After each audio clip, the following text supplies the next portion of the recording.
قرآن میں کسی پیر کا ذکر نہیں ہے اور حدیث کی کسی کتاب میں کسی پیر کا ذکر نہیں ہے. اگر ہے تو مجھے بتا دو لا کر کے. پیری مریدی کا ریزن کیا رہا ہے ذرا اس پہ غور کیجئے. آپ شروع کیجئے سرکار حسن بصری بہت دور کے, غوث پاک کو لے لیجئے. آپ کیا کرتے تھے یہ پیر لوگ؟ خواجہ عثمان ہارونی کو دیکھیے, سرکار خواجہ غریب نواز کو دیکھیے, مخدوم اشرف سمنانی کو دیکھیے, امام احمد رضا سرکار کو دیکھیے. یہ لوگ کیا کرتے تھے مرید کر کے؟ بلڈنگ بناتے تھے, پیسہ اکٹھا کرتے تھے, گاڑیاں خریدتے تھے؟ جی نہیں. یہ لوگ جس کو مرید کرتے تھے نا اسے اللہ کا ولی بناتے تھے.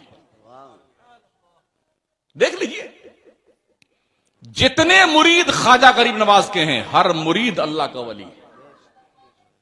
چاہے بختیار کاکی کے مرید ہوں, صابر علاء الدین کے مرید ہوں, سارے مرید اللہ کے ولی. امام احمد رضا کے سارے مرید اللہ کے ولی, مخدوم سمنا کے سارے مرید اللہ کے. کیوں؟ اس لیے کہ وہ مرید کی تربیت کرتے تھے.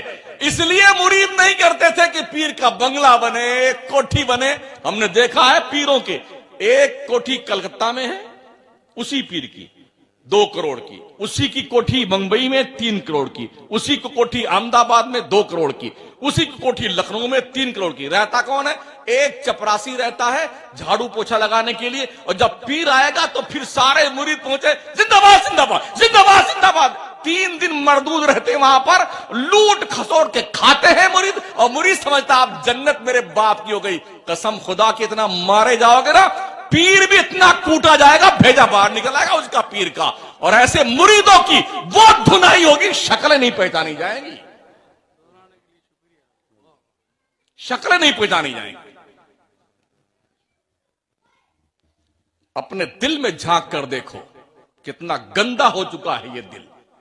حرام خوری, بے ایمانی, لوٹ کھسوٹ, غیبت, چغلی, برائی, یہ سب کی آماج گاہ ہمارا دل بنا ہوا ہے. اللہ والے کیا کرتے تھے؟ کیوں فرمایا گیا اللہ کا ولی وہ ہے جس کا چہرہ دیکھو تو اللہ کی یاد آ جائے. اللہ کی ایسے بہت کم ہیں اس دور میں. وہ جو بیچتے تھے دوائے دل وہ دکان اپنی بڑھا گئے.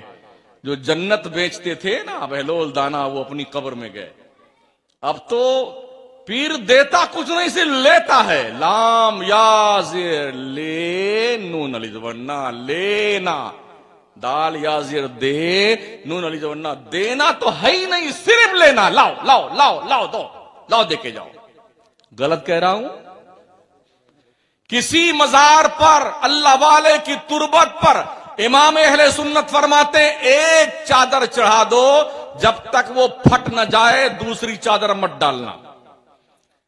مزار کی چوکھٹ پر سینکڑوں بھکاری سردیوں کے تڑپتی ہوئی خطرناک راتوں میں ٹھٹھرتے ہوئے مر جاتے ہیں چوکھٹ پر مزار کے. جس کو مزار پر چادر چڑھانے کے لیے دیکھیے نا 500 کی چادر, 2000 کے. ارے او کمینوں ذلیلوں, جس پیسے کی چادر خرید کے تم مزار پہ ڈالتے ہو نا اس کے نام کی چادر اور ڈریس خرید کر کے اس فقیر کو پہنا دو, غریب کو جو گرمی سے تڑپ رہا ہوتا ہے اور سردی سے ٹھٹر کے مر جاتا ہے, اس کو پہنا دو تو ثواب ملے گا اسے.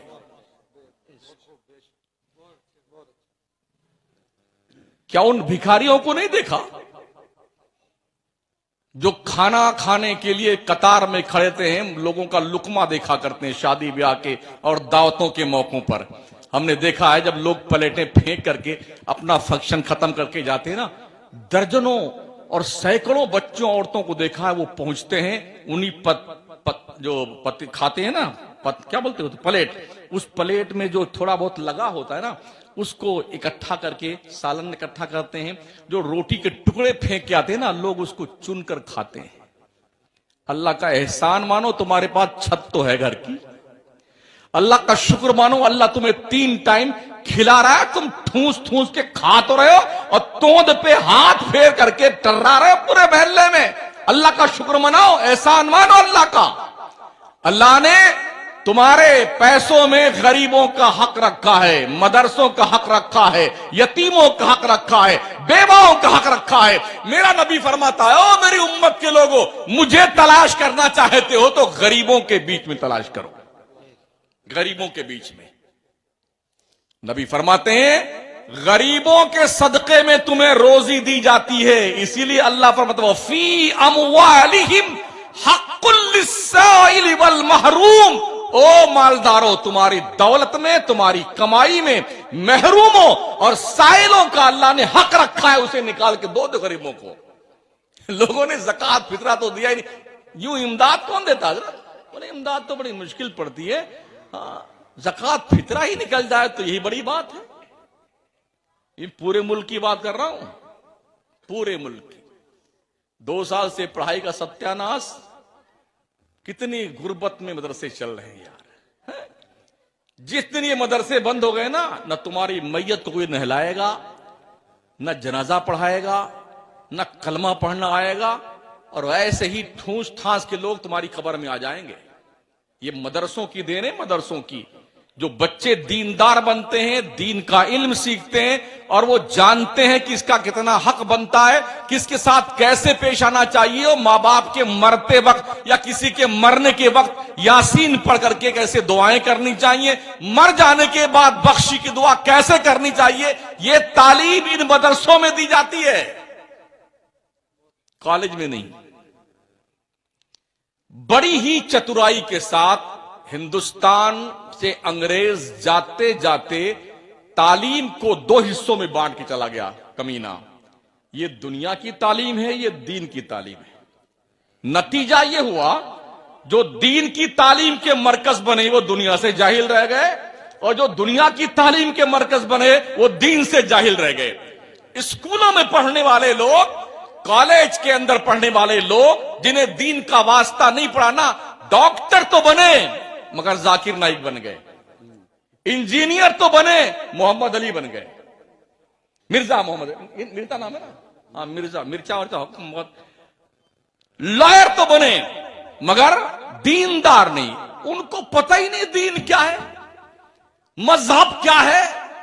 وہ خود ہی اعتراض کرتے ہیں کہ ہمارے نبی نے 11 شادیاں کیوں کی ہیں؟ ابے سورداس پڑھتا تب تو معلوم پڑتا کیوں کی ہیں۔ وہ اعتراض کرتا، مسلمان ایز اے مسلم اعتراض۔ ایک وہ طارق مہتا نہیں، کیا نام اس کا، طارق فتح، ہاں طارق ذلیل ایک ہے دلی میں، وہ بی جے پی کی ناجائز اولاد، وہ مردود روز خرافات حرام خور کرتا رہتا، ذلیل کتا، بھونکتا رہتا، اور ایسے دلال بول بھی بلا جاتے ہیں 5,000 روپے، جن کو کچھ بولنا ہی نہیں آتا ہے، وہ چیختا چلاتا رہتا، تو لوگ کیا